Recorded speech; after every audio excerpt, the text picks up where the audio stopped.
नमस्कार, स्वागत है आपका जी बिजनेस में। मैं हूं दीपक डोभाल और आप देख रहे हैं आपकी खबर आपका फायदा। रसोई गैस पर नई रिसर्च थोड़ा डराने वाली है। अब तक ये था कि इससे निकलने वाली गैस बच्चों और महिलाओं को अस्थमा का मरीज बना रही है, मगर एक ताजा रिसर्च ये कहती है कि सीधे गैस पर रोटी सेकने या कुछ भी सीधे गैस की आंच पर बनाने से कैंसर भी हो सकता है। जी हां, आज इस शो में हम इसी पर चर्चा करेंगे, जानेंगे कि सीधे आंच पर बना खाना किसी को कैंसर का मरीज कैसे बना सकता है, ये रिसर्च क्या कह रही है और इन रिसर्च के पीछे के एविडेंसेस क्या क्या हैं। अब अगर ये रिसर्च वाकई में हमारे सामने मौजूद है तो फिर इससे बचने के उपाय क्या हैं, कैसे सीधे आंच पर पकाए बिना खाने को हेल्दी और टेस्टी बनाया जा सकता है, इस पर करेंगे बहुत ही खास मेहमानों के साथ चर्चा। लेकिन सबसे पहले ये रिपोर्ट देखिए।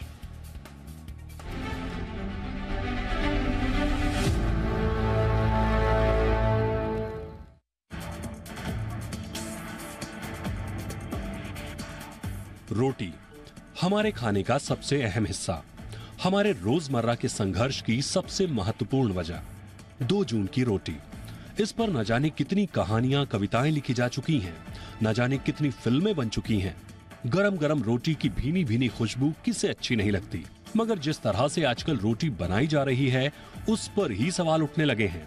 Journal environmental science and technology की एक रिपोर्ट के मुताबिक हम जिस तरह से रोटी बनाते हैं वो हमें बीमार कर सकती है, और कोई छोटी मोटी बीमारी नहीं, ये हमें कैंसर का मरीज बना सकती है।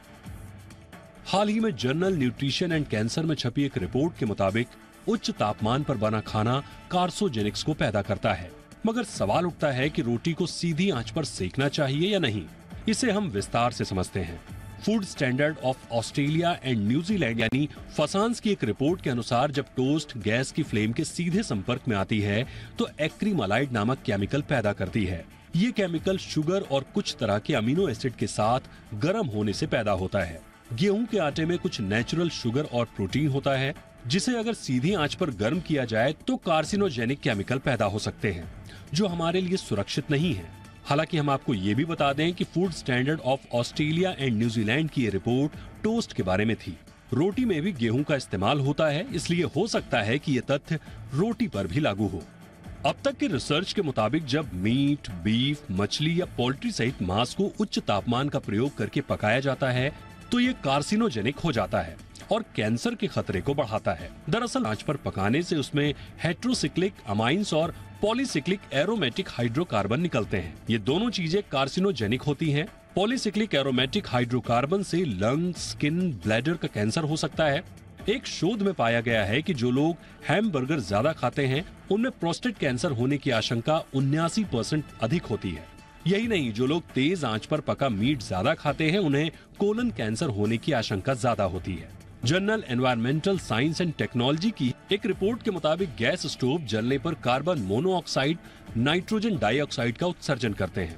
अब तक था कि इससे अस्थमा होने की आशंका रहती है। ये गैसें सांस और दिल की बीमारी का खतरा पैदा करते हैं, मगर अब बात अस्थमा से बहुत आगे जाती दिख रही है। ब्यूरो रिपोर्ट, जी मीडिया। तो बड़ा दिलचस्प ये मुद्दा है और ऐसा नहीं है कि ये कोई ताज़ा रिपोर्ट ऐसी आई हो। मैं जब इस पर स्टडी कर रहा था तो देख रहा था कि काफ़ी वक्त से इस पर जो डायरेक्ट एक्सपोज्ड हैं हीट पे, इस तरह के खानों का कैंसर से कनेक्शन का बड़ा पुराना रिसर्च का इतिहास रहा है और समय समय पर कई रिसर्च जो हैं आती रही हैं।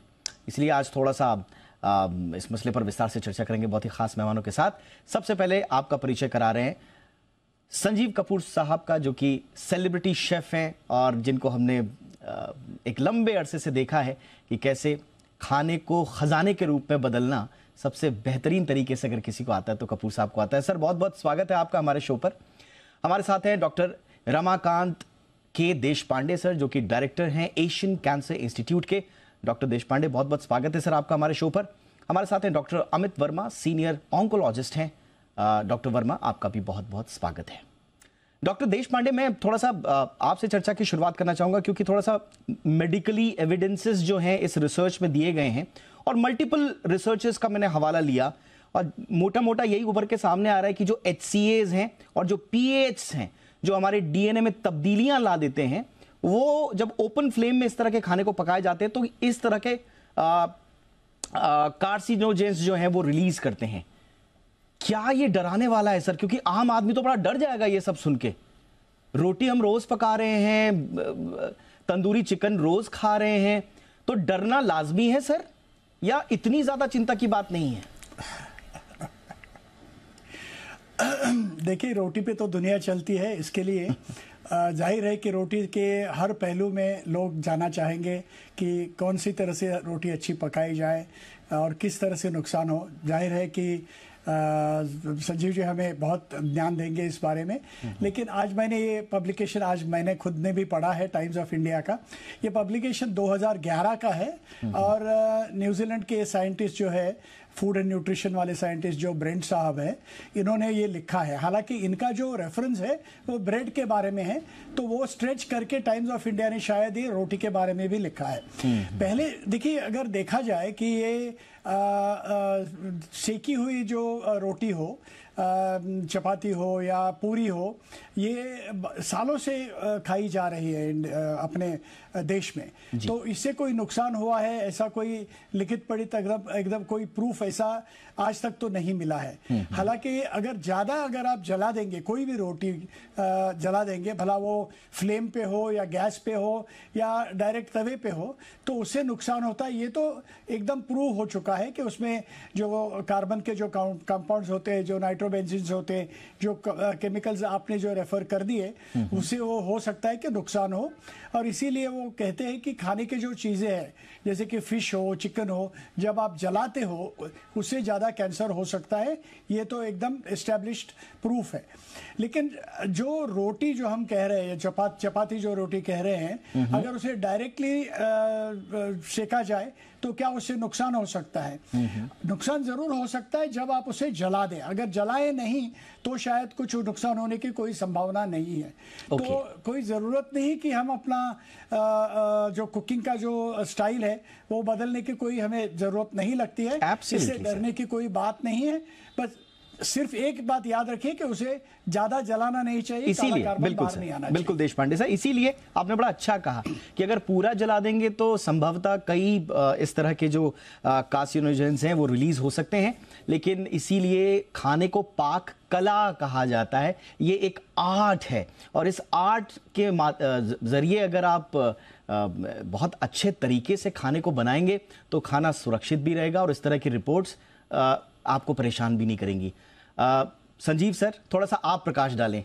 ये रिपोर्ट जब आपने सुनी, पढ़ी, पहला आपके दिमाग में क्या आया? देखिए, न्यूजीलैंड की बात जब भी कोई होती है तो मेरी आंखें वैसे ही खुल जाती है, क्योंकि मैं न्यूजीलैंड में रहा हूँ। अच्छा, मैं काफी साल न्यूजीलैंड रहा हूँ, तो मुझे पता है कि वहां पे सेंसिबिलिटीज क्या हैं। वहां पे मतलब जो मैं रहता था, मैं कहता था राम राज है यहाँ पे।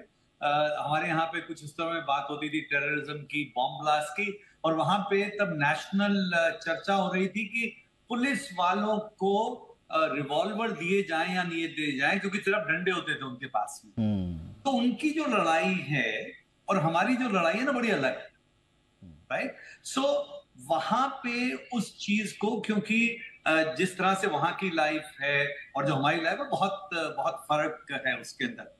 जहां तक रिपोर्ट की बात है, ये कोई नई रिपोर्ट नहीं है।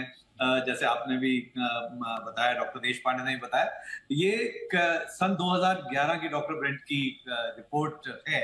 उसके बाद इसमें कभी कभी किसी, मतलब मैं कहता हूँ, किसी को लगता है कि चलिए आज इसको फिर से पब्लिश किया जाए, आज इस पर फिर चर्चा की जाए। फिर एक पब्लिकेशन करता है और फिर आप भी कहते हैं कि चलिए आज संजीव कपूर जी को बुलाया जाए, 2 डॉक्टर्स को बुलाया जाए और इसकी चर्चा की जाए। क्योंकि ये जो ऐसी होती है, कुछ चीजें ऐसी होती है जिससे कान सबके खड़े हो जाते हैं, लगता है कि ओहो इसके बारे में बात करनी चाहिए, क्या बात है। पर जितना सहज तरीके से डॉक्टर देशपांडे ने बताया, बिल्कुल सही बताया कि अगर कोई चीज, चाहे वो कैसे भी जली हुई, अगर आप वो मीट है, मीट में ज्यादा होता है, रोटी से एक्चुअली वीट से जो स्टार्च से ज्यादा जो प्रोटीन्स का जलना होता है, उससे ज्यादा प्रॉब्लम होती है। उसके अंदर आप देखेंगे कि चाहे वो बारबेक्यू हो, चाहे वो तंदूरी हो, चाहे डायरेक्ट हीट के ऊपर हो, तवे पे हो, फ्राई करके हो, चाहे वो जले हुए आलू हो, रोटी हो, ब्रेड हो, कोई भी चीज है अगर जली हुई है तो ये जग जाहिर है कि यस वो हार्मफुल है, वो नहीं खानी चाहिए। बट जैसे आपने बताया कि कला है, तो जैसे कैसे होता था कि जब पहले कहते थे ना कि शादी से पहले मतलब पापड़ कैसे सेका जाता है वो टेस्ट होता था, राइट? तो वैसे ही रोटी कौन जलाता है? रोटी जलाते थोड़ी है, रोटी पकाई जाती है। नेचुरली कुछ लोग जो बहुत खस्ता चाहते हैं, कुछ ज्यादा चाहते हैं, वो कहूंगा कि किसी भी चीज की अति नहीं करनी चाहिए। अगर अति नहीं कर रहे हैं तो डरने की बात नहीं है। ये 2011 के बाद में और इसकी क्लिनिकल अगर ट्रायल्स में कि कितना अगर ये जो एक्रिलामाइड है ये कितना हानिकारक होता है, कितना परसेंट होता है रोटी के अंदर, ब्रेड के अंदर कितना प्रोड्यूस होता है, उसमें भी डेटा नहीं है। एब्सोल्युटली। तो मैं कहूंगा कि जब बाहर निकलते हैं ना तो पोल्यूशन होता है। हाँ जी, काफी डेटा है उसका, फिर भी बाहर निकलते हैं, बहुत करते हैं। तो ये जिंदगी में कुछ जो चीजें उसको बहुत ज्यादा बढ़ा चढ़ा के नहीं करना चाहिए। मैं कहूंगा कि नहीं बिल्कुल बिल्कुल सर, आपने बिल्कुल सही पकड़ा इस चीज को भी। और हमारा ये जो चर्चा का आयोजन करना इसीलिए हमारा मकसद भी था कि किसी भी पब्लिकेशन में कोई भी इस तरह की खबर आए और वो वायरल होने लगे, लोग उनको व्हाट्सएप ग्रुप्स पर, घर के ग्रुप्स पर जो है फॉरवर्ड करने लगे, तो फिर हमारा ये कर्तव्य बनता है कि हम इस पूरे क्षेत्र के विशेषज्ञों को बैठा के दूध का दूध, पानी का पानी करें। ये चर्चा कराने का मकसद यही था और उसी दिशा में हम जा भी रहे हैं।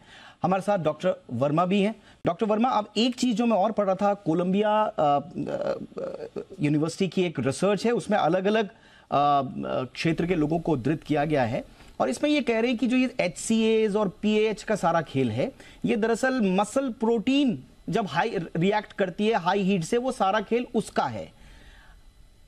गुड न्यूज इसमें ये बताई गई है कि भाई vegetables do not have muscle proteins, तो शायद उनके लिए ये कम खतरनाक है। इस पर आपका टेक क्या होगा?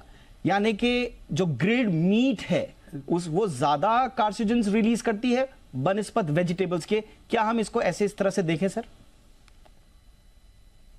आप बिल्कुल सही कह रहे हैं। और जब भी रेड मीट जिसको हम बोलते हैं बीफ या पोर्क या लैम्ब, जिसमें रेड मीट ज़्यादा पाया जाता है, उसके अंदर एक हीम नाम का प्रोटीन होता है जो हमारे बॉडी में हीमोग्लोबिन बनाता है। इस तरीके से उसमें मायोग्लोबिन होता है। वो प्रोटीन जब इंटरेक्ट करता है हाई हीट के साथ तो काफ़ी ये अमाइनो जो हाइड्रोकार्बन से वो निकलते हैं, जैसे आपने बताया पॉलीसाइक्लिक हाइड्रोकार्बन्स एंड पॉलीअमीन निकलते हैं। ये कार्सिनोजेनिक माने जाते हैं, जिसको हम लोग कहते हैं group 2A category of carcinogen. But ये सारी बातें जो हम एक्सपोज हो रहे हैं डे टू डे, आप एनवायरनमेंट बोलें या खान पान बोलें या रेड मीट बोलें, जो हमारे को वेरियस कैंसर्स के लिए प्रोन करता है। लेकिन हमारी बॉडी में एक खास बात है जिसको बोलते हैं डिटॉक्सिफिकेशन। हमारा जो लिवर, जिसको हम जिगर बोलते हैं, इसमें बहुत सारी ऐसी एंजाइम्स होती हैं कि जो बहुत तरीके से चीज़ों को डिटॉक्सिफाई कर देती है और हमारे को कैंसर से रोकती हैं। प्लस हमारी बॉडी के अंदर मैकेनिज्म होता है एंटीऑक्सीडेंट्स का, कि जो भी इन चीज़ों से इफ़ेक्ट हमारे सेल्स पे होते हैं उसको काउंटरएक्ट करते हैं। And third is our own DNA repair mechanism. अगर किसी भी कार्सिनोजन के कारण हमारे DNA में नुक्स आ जाता है तो जब सेल मल्टीप्लाई करता है तो DNA अपने आप रिपेयर हो जाता है। तो बहुत सिचुएशन में देखा जाता है कि हर चीज़ कैंसर नहीं करती है, बॉडी में एक क्षमता होती है उसको ऑलरेडी फाइट करने के लिए। इसलिए हमारे को बहुत पैनिक होने की आवश्यकता नहीं इस रिपोर्ट से। हाँ, ये बात ज़रूर है कि रेड मीट के सेवन करने से जो कैंसर होते हैं वो वेल प्रूवन है, उसको हमको अवॉइड करना चाहिए। जैसे कि मैंने आपको बताया, breast cancer, lung cancer, endometrial cancer, liver cancer, colon cancer, ये बहुत कैंसर्स हैं जो रेड मीट से होते हैं। तो इसलिए इस चीज़ों के लिए हमारे पास पुख्ता हमारे पास सबूत हैं जी, डेटा है, पब्लिकेशंस हैं जो इसको मना करती हैं। और हम कैंसर पेशेंट्स को खासकर बोलते हैं कि vegetarian diet is the best diet. ये चीज़ हम लोग आम जनता तक पहुँचाना चाहते हैं कि हम कैंसर की चिंता जब हम कर रहे हैं, सिर्फ रोटी ही एक टॉपिक नहीं है, बहुत सारी ऐसी चीज़ें हैं कि जो कैंसर को कंट्रीब्यूट करती हैं। तो बहुत इंपॉर्टेंट देने के लिए इस चीज़ को बहुत इंपॉर्टेंस ना दी जाए। आपने बिल्कुल सही कहा सर। रोटी तो एक विमर्श का स्रोत है क्योंकि इसलिए रोटी के इर्द गिर्द चर्चा हो रही है, लेकिन दरअसल ये रोटी का मामला नहीं है। ये जितने भी हम खाद्य पदार्थ खा रहे हैं, कंज्यूम कर रहे हैं, ये उन सब की बात है। और अभी तक की चर्चा में यही उभर कर सामने आ रहा है कि अति तो हर चीज़ की खराब, जैसे कि संजीव साहब ने भी बोली, डॉक्टर साहब भी कह रहे हैं, और जैसा हमने कहा ये कला है, और कला संतुलन का खेल है। संतुलन बिगड़ा तो फिर काम भी बिगड़ जाता है। तो रेत पर सेकी गई रोटी का क्या कोई कैंसर कनेक्शन है? इन दिनों बड़ी तेजी से ये बातचीत जो है वायरल हो रही है। लोग थोड़े से कंफ्यूज्ड भी हैं, थोड़ा सा डर भी जाते हैं, और कई बार इस तरह की चीजों को लोग बहुत ज्यादा हल्के में भी ले लेते हैं। तो दोनों ही पक्षों को संतुलित करते हुए आज हम बहुत ही खास मेहमानों के साथ कर रहे हैं चर्चा को आगे बढ़ाते हैं। और डॉक्टर देशपांडे, आप आपके पास आना चाहेंगे। भारतीय परिप्रेक्ष्य में थोड़ा सा समझना चाहेंगे सर, जो हमारी खान पान की आदतें हैं, क्योंकि अगेन मैं कुछ रिसर्च जो पढ़ रहा हूं उसमें अलग अलग जो HAAs की जो बात की जा रही है, वो ज्यादातर फॉर्म होता है, जो ज्यादा कॉन्सेंट्रेशन है HAAs का, वो है वेल डन कुक मीट्स में, यानी कि ग्रिल्ड मीट जो है, बारबेक्यू है, या फ्लेम ब्रॉयलिंग से जो होती है, उस तरह का भारतीय खान पान का जो ताना बाना है, ये पद्धति बहुत ज्यादा प्रचलित नहीं है। तो थोड़ा अलग पाते हैं आप भारत को इस लिहाज से सर, जिस पर संजीव सर भी थोड़ा सा प्रकाश डाल रहे थे। बिल्कुल, भारत में अगर देखा जाए तो जैसे डॉक्टर वर्मा ने भी बताया, रेड मीट और रेड मीट को ज्यादा पकाना, राइट? तो जो बारबेक्यू रेड मीट है, वो उससे प्रॉब्लम्स हैं, उस पे काफी डेटा अवेलेबल है।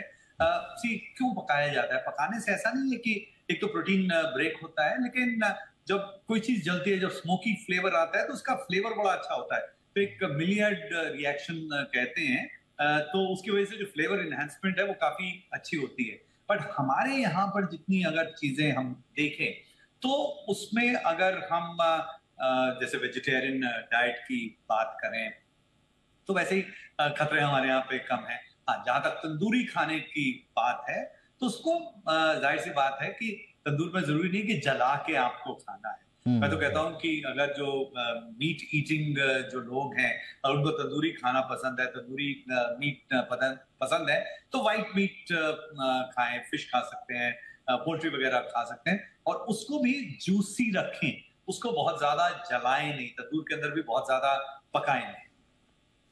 ये आपने बहुत अच्छा कहा, और इसीलिए अब मुझे थोड़ा सा ये रात से पर्दा भी उठ रहा है। संजीव सर जितनी बार अपनी क्लासेस लेते हैं या वीडियोस होते हैं, वो हर बार कहते हैं कि मीट को जूसी रहने दिया जाए।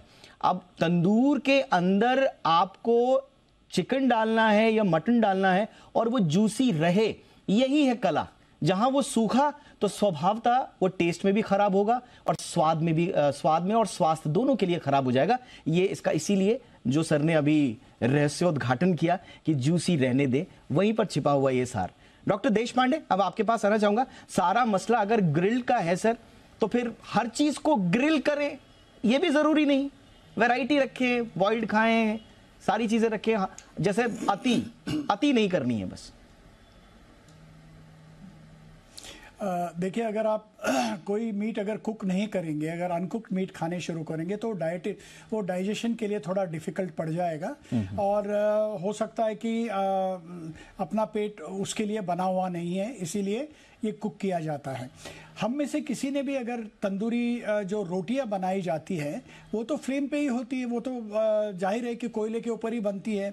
तो जब आप कह रहे हो कि ये कॉम्बिनेशन जो है कि वीट और शक्कर का, उससे ज़रूर कार्सिनोजेनिक अगर बनते होते, तो जो सैकड़ों सालों से ये जो कला चलती आई है वो बंद हो जाती है आज तक, क्योंकि ये जाहिर हो जाता कि इससे कैंसर होता है। तो ऐसे कोई बात नहीं, जब तक आप ये चीज़ें जलाएंगे नहीं तब तक कोई उसका प्रॉब्लम होना नहीं चाहिए।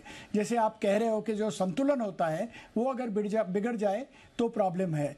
और इसी के लिए ये जो कुकिंग जो है, इसे आर्ट और साइंस दोनों कहा जाता है। साइंस इसलिए कि ये समझना ज़रूरी है कि थोड़ी चीज़ों से नुकसान होगा और थोड़ी चीज़ों से फ़ायदा होगा, और आर्ट जो है कि साइंस का वो पॉइंट रीच होने के लिए हमें आर्ट चाहिए, और इसके लिए साइंस और आर्ट का कॉम्बिनेशन है। Absolutely sir.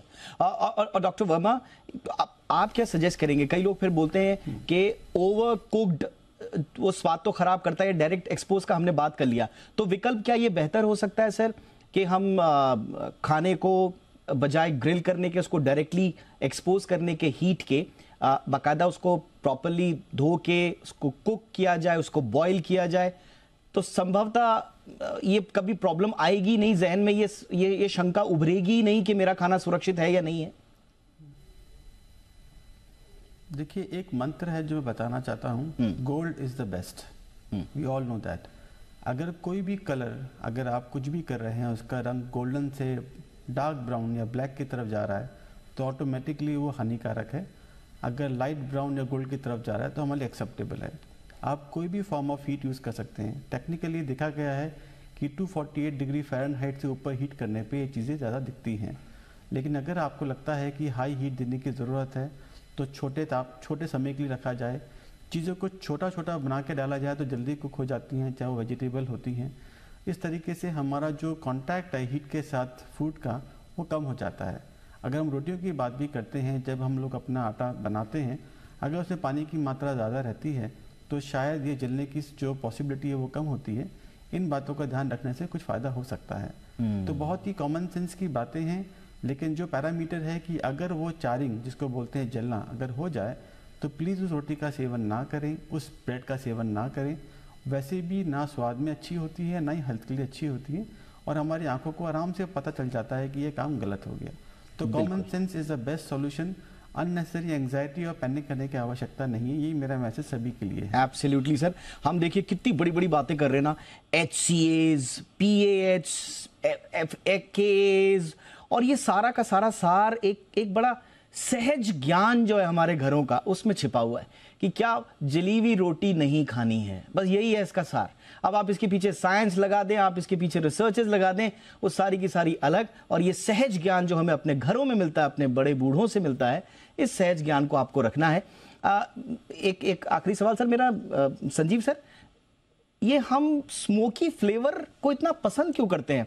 मैं कार्ल यूंग को यहां पर उद्धृत करना चाहूंगा। बड़े फेमस साइकेट्रिस्ट हुए और उन्होंने एक कॉन्सेप्ट दिया था कलेक्टिव अनकॉन्शियस का, यानी कि हम सबके अंदर एक अनकॉन्शियस है जिसको हम कई बार रिकॉल करना चाहते हैं, या उस तरह की कोई चीज देखते हैं तो हमें वापस आनंद आने लगता है। हम सैकड़ों अपने, जब हमारे शुरुआत हुई हम लोगों की मानव सभ्यता की, हम तब चले जाते हैं।